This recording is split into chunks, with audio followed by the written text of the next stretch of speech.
In this session, we are going to study the diffraction at a single slit. Now, let us see the construction part to produce a diffraction pattern due to a single slit.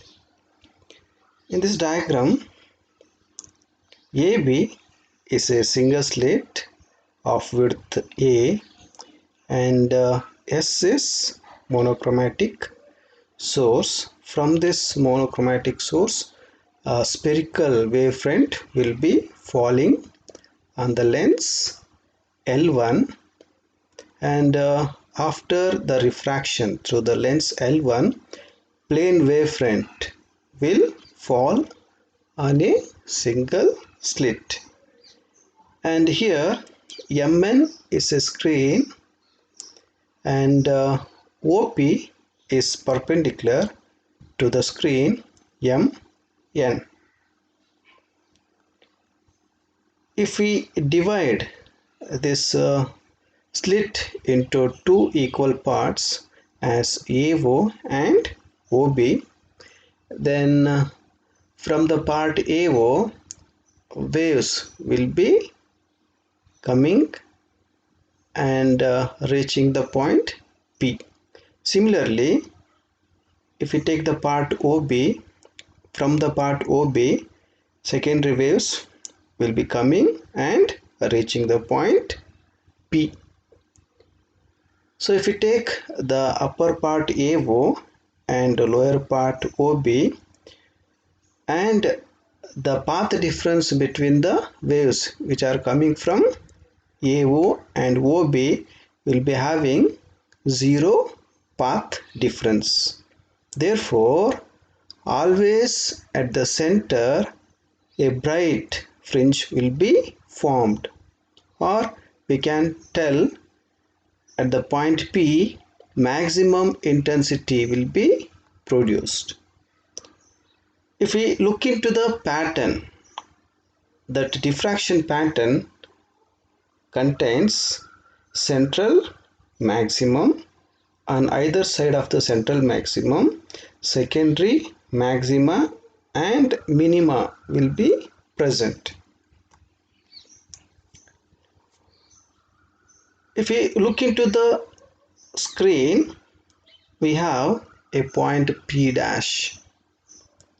The P dash may be either a bright fringe or dark fringe, or we can call the P dash may be either a maximum or minimum. That will depends upon the waves which are coming from the corresponding points. Corresponding points are nothing but, suppose if we take a point A and the point B, let us have two waves. One is coming from A and another one is coming from B. Between them, there will be a path difference in reaching the point P dash. Here, whether the point P is bright or dark, that will depends upon the path difference of the waves. Now, let us draw OC and BL perpendicular to this AR. Then from the triangle ABL, sin theta is equal to AL divided by AB. Here the theta is the angle. This angle is theta. So sin theta is equal to AL divided by AB. Here AB is width of a slit. Therefore, the extra path or path difference AL can be written as A sin theta. Here A is width of a slit and AL is the path difference between the secondary waves coming from A and B. Now let us understand the condition for minima. if the path difference is equal to lambda between the points or between the waves which are coming from the points A and B, then P dash will appear with minimum intensity. In this case, the wave front falling on AB can be imagined to be made up of two equal parts, AO and OB. Then the path difference between the secondary waves from A to O will be lambda by 2. If AL is equal to 2 lambda, 3 lambda, 4 lambda, the point P dash appears with minimum intensity. The point P dash appears dark or with minimum intensity. Therefore, the path difference can be written as path difference AL can be in general written as A sin theta is equal to n lambda or A sin theta n is equal to n lambda. Here this theta n gives the direction of nth minimum where n is an integer.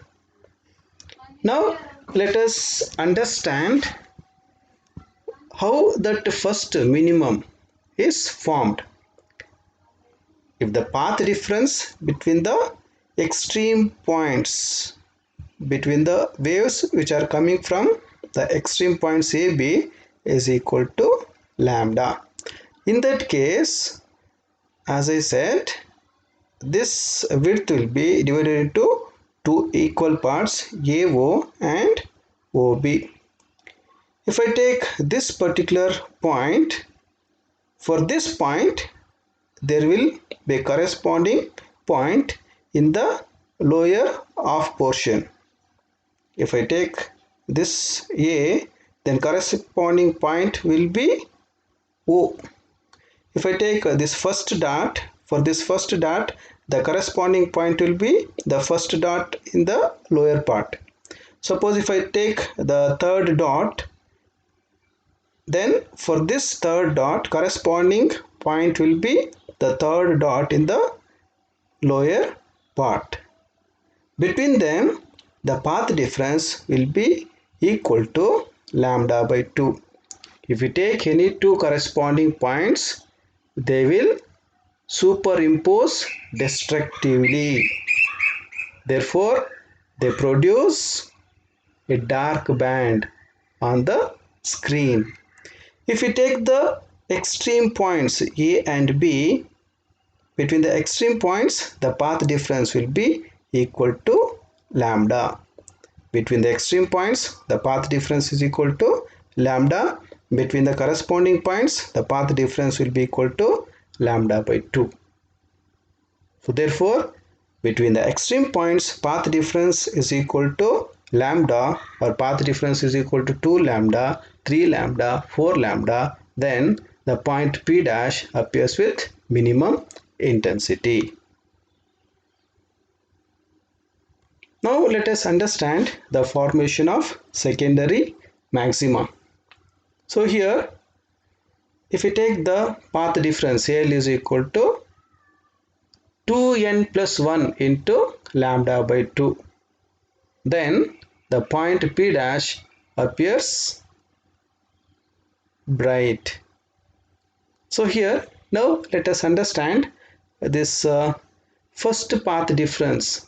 Suppose if this AL is equal to 3 lambda by 2, then the width of a slit AB can be imagined to be made up of three equal parts, AC, CD and DB.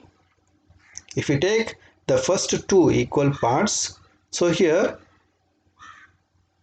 between the points A and D and between the corresponding points, the path difference will be equal to lambda by 2.